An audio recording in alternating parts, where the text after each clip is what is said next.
Town पारा खबै village council नोंजोंनाय तै मानथंना बागै प्रोजेक्ट याचागै नाहाका सेंट्रल तै हास्ते हापां हनै साका मन्त्री अकरा प्रोफेसर डॉक्टर मानिक साहा नोंजोंनाय तै मानथंना बागै सेंट्रल तै हास्ते हापा याचागै नाहाका प्रोजेक्ट आगरतला म्युनिसिपल कर्पोरेशन बिसिं खबजाक आमचायो आ प्रोजेक्ट नि बिसिं तै नग नग तै रोजागै दंगो सांग्रं साल त्रिपुरा विधानसभाव अधिवेशननि साल कांग्रेसनि एमएलए गोपाल चंद्र रायनि सुंमुंनि कक फिरक मग्रना थांगै अकक साका हास्तानि मन्त्री अकरा प्रोफेसर डॉक्टर मानिक साहा আর about 35.28 এর মতো পার্সেন্টেজকে জল দিতে পারছেন না আমাদের এলাকাতে শহর এলাকা বিশেষ করে বনমালীপুরে পাইপ আছে জল নেই তা আমি যেটা বলবো উনি বলেছেন 92,590 পরিবারকে জল দিতে পারছে আউট অফ 1,40,752 তাইলে উনি যে স্বীকার করেছেন তার জন্য ধন্যবাদ এই যে দুর্বলতা এটা কভার করে কবে নাগাদ 100% লোক মিউনিসিপ্যালিটি লোকেই স্যার জল পায় না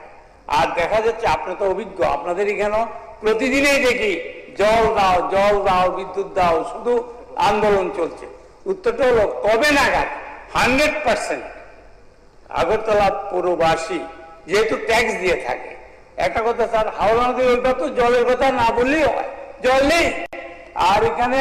সুদীপ বাবুর এলাকা মনে হয় পড়ে এই এখানে কাটাখালের ওইদিকে জল নেই চিচিং ফাট আমি যেটা বলছি স্যার এই জলের অবস্থা কবে নাগাদ 100% লোককে পুরো এলাকায় গ্রামে তো জল পাবেই না আপনার ধরে নেন জল নেই কোথায় থাকবে একবার করে সারফেস একবার করে গ্রাউন্ড ওয়াটার যাই বলেন না কেন জল দেবে না এই সরকার কবে নাগাদ আগরতলা 100% পুরবাসী যারা ট্যাক্স দেয় আপনাকে তারা পানীয় জল তাদেরকে পানীয় জল সরবরাহ করা হবে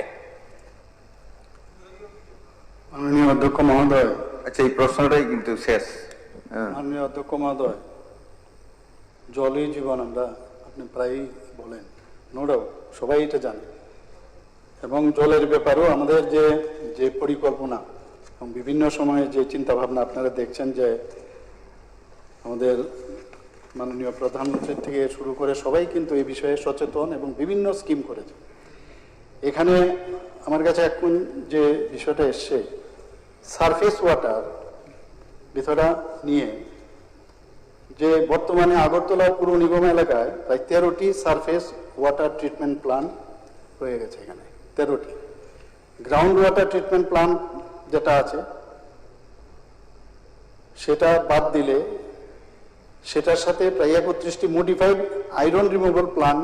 6টি package type iron removal plant এবং 77টি গভীর নলকূপ পানীয় জল সরবরাহ করে এখন এখানে গত বছরের বিষয়টা আলোচনা হয়েছে সেখানে লেখা আছে যে ইন্ডিয়ান স্ট্যান্ডার্ড IS 10500/2012 অর্থাৎ সেকেন্ড রিভিশন অনুযায়ী জলে আয়রনের পরিমাণ ত্রিপুরাতে আছে এবং সেটাকে আয়রনের পরিমাণ যদি দেখা যায় 0.30 মিলিগ্রাম যদি থাকে সেটাকে খাওয়াতে কোনো অসুবিধা নেই আরেকটা বিষয় যেটা আপনারা বলেছেন যে আমরা ট্যাক্স দিচ্ছি ট্যাক্সের পরেও কিন্তু আমরা সেই রকম ভাবে আমরা তার পরিষেবা পাচ্ছি না এখানে এই যে আমাদের পস মেশিনের মাধ্যমে আমাদের মেয়েরা কিন্তু বিভিন্ন বাড়িতে গিয়ে তারা কিন্তু ওই ট্যাক্স কর ওয়াটার যে ট্যাক্স তার জন্য নেয় এবং ত্রিপুরা যে চেষ্টা পস মেশিনে আমাদের যে SHG গ্রুপের মেয়েরা যায় তাতে দেখা গেছে বেস্ট প্র্যাকটিস হিসাবে সারা ভারতবর্ষে এটাকে গণ্য করা হয়েছে এবং সেলফ হেল্প গ্রুপ মেম্বার আমি একটু আগে কিন্তু অন্যভাবে বলার চেষ্টা করেছি 10% তাদের হেল্প করা হয় সেখানে আর্থিকভাবে যেখানে একটা বিষয় এখানে সারফেস ওয়াটার এবং গ্রাউন্ড ওয়াটার এটা কিন্তু দুটোর মধ্যে প্রযুক্তিগত একটু ডিফারেন্স আছে একটা হচ্ছে সারফেস ওয়াটারে কিন্তু আয়রন থাকে না আমি যেটা আগে বললাম আবার সেখানে আয়রন তো থাকে না আবার টার্বিডিটিও থাকে না কিন্তু ডিটিডব্লিউর জলে কিন্তু টার্বিডিটি থাকে এটা আমরা ফর আওয়ার সেক এটা আমি বললাম আর যেটা গুণগত মান পরীক্ষার জন্য প্রত্যেকটি ওয়াটার ট্রিটমেন্ট প্ল্যান্টে আমাদের জল পরীক্ষাগার আছে এবং প্রতিদিন সেখানে জলের গুণগত মান পরীক্ষা করা হয় এবং সেখানেও অমৃত মিত্র হিসাবে এসএসজি মেম্বারদের দেওয়া হয়েছে। ওনারা এক তো ওখানেও করেন, প্লাস বাড়ি বাড়িতে গিয়েও তারা ফিল্ড টেস্ট কিট মাধ্যমে বাড়ি বাড়ি গিয়ে এই যে ওয়াটারের যে তার স্ট্যান্ডার্ডাইজেশন সেটাও তারা তাদেরকে ট্রেনিং দেওয়ার পরে সেগুলো করেন। আমাদের তরফ থেকে তো আমরা সেটা করছি, শুধু তাই নয়, আমরা এএমসির তরফ থেকে clean your water tank campaign আমরা ঘরে বাড়িতে কিন্তু যাদের জলের ট্যাঙ্ক বানায় কিন্তু পরিষ্কার কিন্তু আমরা বছরের পর অনেকে করি না। তো সেই জায়গায় দাঁড়িয়ে একটা ক্যাম্পেইনও আমাদের এএমসি থেকে করা হয়েছে এবং লিফলেট দেওয়া হয়েছে যাতে করে 6 মাসে একবার করে বাড়ির ট্যাঙ্ক পরিষ্কার করে। কি হয়, যখন ওই ট্যাঙ্কগুলো হয় ফেরুল আমরা বলি ঠিকই, কিন্তু কি ফেরুলের কি অবস্থা আপনারা জানেন, কারণ জলের স্পিড যদি থাকে ওয়ান ওয়ে থাকে তাহলে ফেরুলটাকে পুশ করে জল আসে। যেহেতু অনেক সময় জলের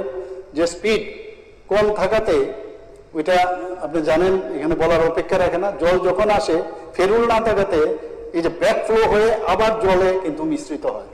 তো এর জন্য আমাদের অনেকবার আমি মিটিং করেছি, বিষয়টা আমি দপ্তরকে বলেছি যদি স্পিড প্রপারলি রাখা যায় বা আরো কোনো টেকনোলজি আছে কিনা যাতে যারা পরিষ্কার করে না, যে কারণে যে 6 মাসে একবার যদি পরিষ্কার করে তাহলে কন্টামিনেট হওয়ার চান্স থাকে। আমি আশা করি যে আমাদের চেষ্টার ত্রুটি নেই, আমরা চেষ্টা করে যাচ্ছি এবং টাইমলাইন যদি আমরা বলি, আমি বলবো যে যত তাড়াতাড়ি সম্ভব আমরা সেটা করব। আর আপনি যেটা বললেন 60 আপনি আমাকে শোনো শোনো ভোজন রসিক, শোনো মন দিয়া, ঝাঁঝের স্বাদে রান্না করো লং তরাই দিয়া। ইলিশ সর্ষে পোস্ত বাটা যেমন ইচ্ছে নাও,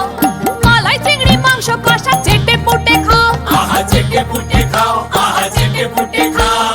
লং তরাই কাচ্চি ঘানির সর্ষে তেলে টেস্ট, যে খাবে সেই বলবে লং তরাই বেশ। লং তরাই সর্ষের তেল, ঝাঁঝে স্বাদে তোমাকে চাই। আহা লং তরাই বেশ, আহা লং তরাই বেশ। তুমি আছো রান্নাঘরে তাই সুগন্ধে ভরে, যা খুশি তেমনই খাই তোমার জাদুর রান্নায়। থাকে শুধু লং তরাই, থাকে শুধু লং তরাই। কত কেজি রান্না হয় মন তাই করছো জয়, ভালোবেসে বলছি তাই রান্নায় তোমাকে চাই। চাই শুধু লং তরাই, চাই শুধু লং তরাই। লং তরাই গুঁড়ো মশলা, রান্নায় তোমাকে চাই। চাই শুধু লং তরাই।